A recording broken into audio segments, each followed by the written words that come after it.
आज हम लोग करेंगे क्लास 12th एग्जाम्पल सारे रे ऑप्टिक्स के, है ना। तो इसमें सबसे पहले हम क्वेश्चन एग्जाम्पल फर्स्ट की बात करते हैं। Suppose that the lower half of the concave mirror, इसमें देखो क्या है समझने की कोशिश करेंगे। एक कॉनकेव मिरर लेते हैं और आधा ढक देते हैं, आधा कवर कर देते हैं और आधा कवर नहीं करते हैं। तो ये बताना है कि इमेज जो बनेगी पूरी बनेगी या नहीं बनेगी। देखो इमेज तो पूरी बनेगी, अगर आप यहाँ ढक रहे हैं तो इमेज तो पूरी बनेगी। इमेज के लिए क्या चाहिए, हमारा रिफ्लेक्टिंग सरफेस कहाँ बन रहा है, वो बनता है तो ठीक है, तो बनेगी हमारी इमेज। तो यहाँ पर क्या है, देखो इंटेंसिटी कम हो जाएगी इमेज की और इमेज पूरी बनेगी, ठीक है। अब बात करेंगे एग्जाम्पल नंबर 9.2 का। तो 9.2 एग्जाम्पल में क्या कह रहा है, ये पूछा है कि अगर हम किसी फ़ोन को रखेंगे किसी कॉनकेव मिरर के सामने, तो इसमें जो इमेज बनेगी उसका जो मैग्नीफिकेशन है वो यूनिफॉर्म क्यों नहीं है। तो यार इसमें खुद समझदार हो, yourself realize you why the image is distort. Image पूरी क्यों नहीं बन पा रही है। देखो जो कॉनकेव मिरर से जो डिस्टेंस है ना फ़ोन की, वो देखो बढ़ती जा रही है और उसके पास आ रही है ना, विड्थ ज़्यादा है ना इसकी।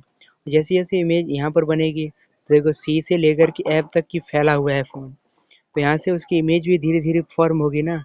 तो जैसे height of object height of image बढ़ रहा है ना, वैसे ही देखो यहाँ से बात करें तो लेंथ और जो ऑब्जेक्ट की है इमेज की भी विड्थ बढ़ रही है। तो यहाँ से दोनों की, इसलिए हर पॉइंट पर जो मैग्नीफिकेशन है वो चेंज आ रहा है, इसलिए यहाँ पर जो मैग्नीफिकेशन है वो चेंज आ रहा है और यूनिफॉर्म नहीं रहेगा, ठीक है।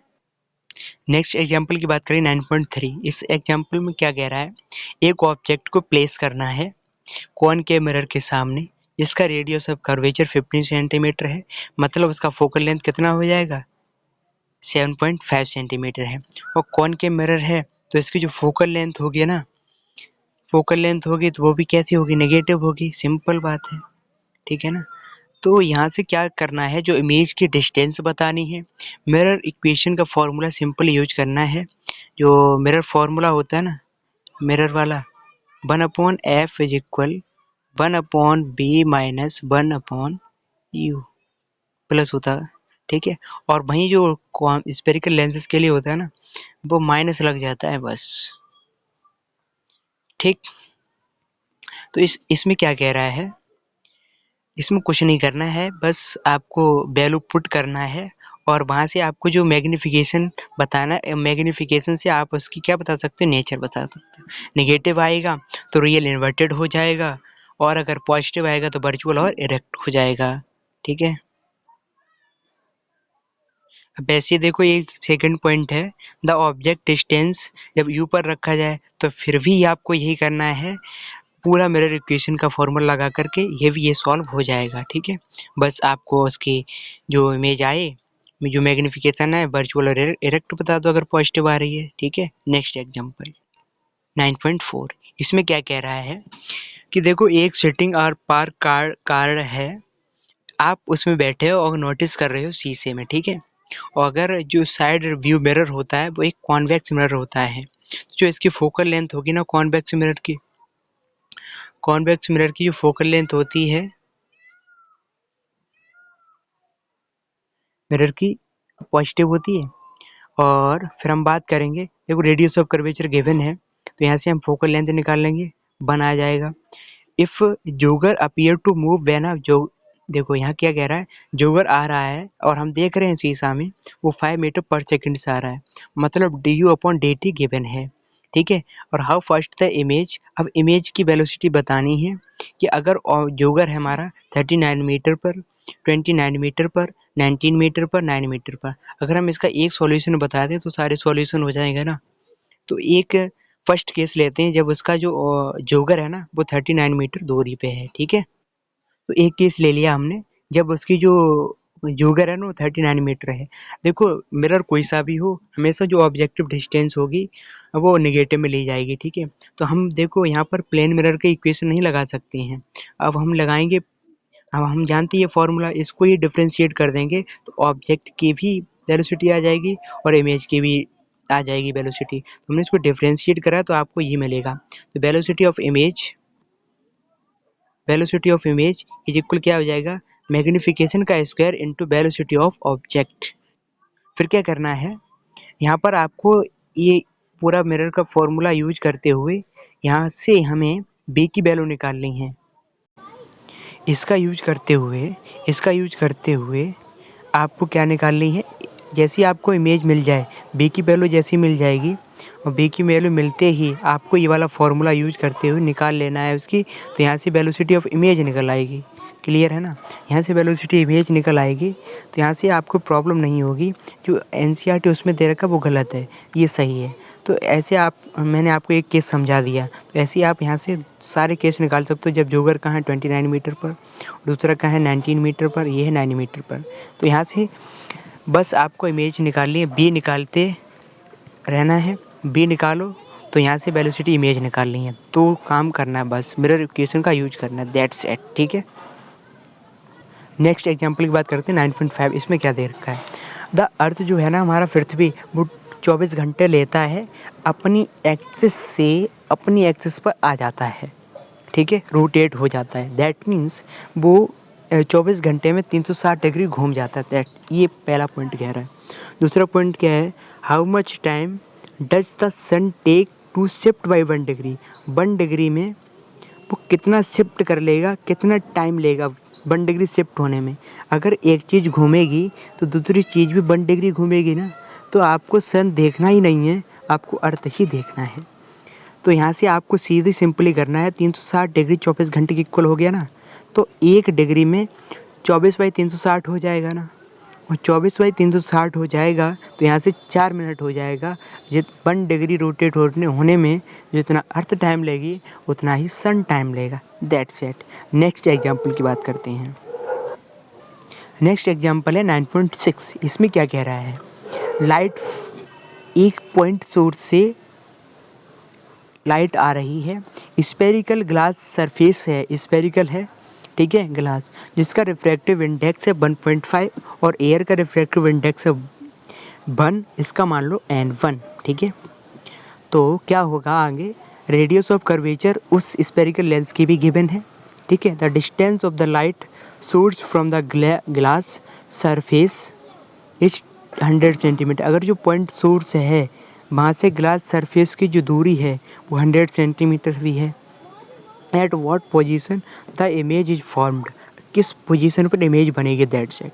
अब इसमें क्या दे रखा, यू दे रखा है, बी दे रखा है और रेडियस ऑफ कर्वेचर दे रखा है। तो सीधा साधा फॉर्मूला आता है, जो होता है formula n2/b minus n1/u is equal n2 minus n1 upon radius of curvature. इस फॉर्मूले का यूज करते हुए इस एग्जाम्पल को सॉल्व करना है।